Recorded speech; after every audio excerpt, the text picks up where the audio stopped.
consider myself still a young barista, like 2 years old, still learning espresso. And this whole time, I got to really learn, you know, how to dial espresso. What is this going to look like when you go finer, when you go coarser? You know, what does it do on different days? What am I tasting for? And so that was kind of exciting, just trying to learn that even more and just become better at my craft. So my goal was complexity. A lot of coffee professionals, we kind of are looking for what's new, what's different, what's complex, and a lot of times it comes to like espresso. What's this really neat, cool tasting espresso? Yeah. So that was my first course, was, hey, this is a complex espresso for that dedicated coffee professional.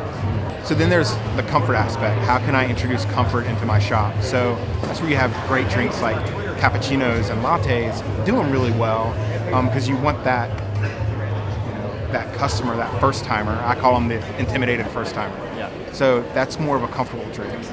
But then I wanted for my signature drink to be, how can I bring the comfort to complexity so that kind of both people can enjoy it. This is something that probably like my employees would make fun of me about. I get a little paranoid with the details, but it's all because I want the customer experience to be great.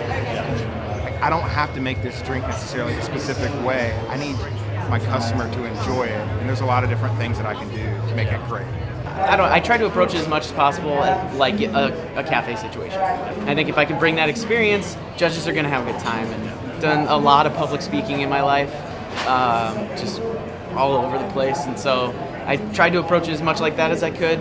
This is so different though. I mean, because your hands have to work a certain way, and you got to be locked onto a lot of things you don't maybe normally think about. The Kyoto was perfect for my drink because when you drop that in, the chocolatey feel just spreads out. And really the last thing on your tongue is this kind of smoldering spice with chocolate. I knew I wanted to use this coffee before I tasted it because of the transparency. And in working through that and realizing that it takes a lot of people to come together to make this, it just, in my brain, very easily lined up with the savory notes of umami. When I did, through my research into umami, I realized that it's never by itself. Glutamic acid is never ever by itself. It's actually unpalatable on its own. So in food it pairs well with salt, and in coffee it pairs really well with sweetness. And so it was just like, bing, like people have to come together to make an excellent coffee, and umami has to come together with something else to taste great. Well, transparency is an industry term that refers to accountability along the production line, traceability of who's touched it, where and when, where it came from. I think anybody who wants a good world should know where everything comes from, so that way they can support those people. Yeah. The production line of the Chai Aurora complements this as well. Multiple people and multiple parts coming together in the pursuit of delicious taste. Thank you. Time.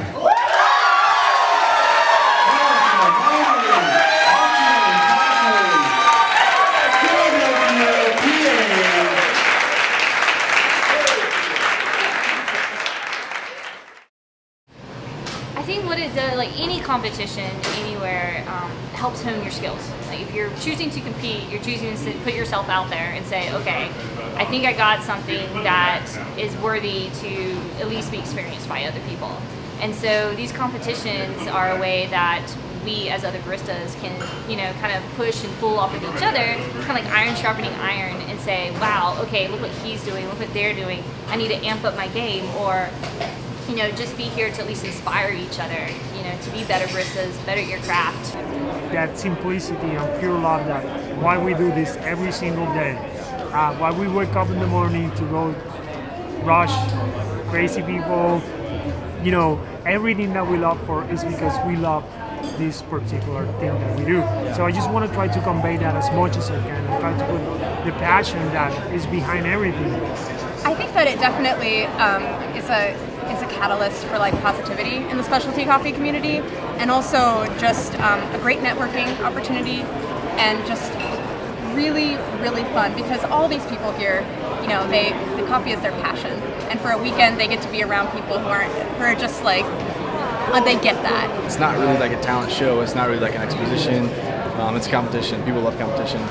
They love to see it, love to cheer it on, love to compete. So I think it does a lot for the industry because we get to kind of show off what we do on a day-to-day basis, and it's kind of in a different realm, and it's a realm that draws people in. It's actually really inspiring for me as a barista to have, to know that there's people interested in kind of not necessarily research and development, but really kind of trying to push, the cutting edge of coffee and really experiment with different things. I mean, it's the longest, fastest, most fun 15 minutes of your life.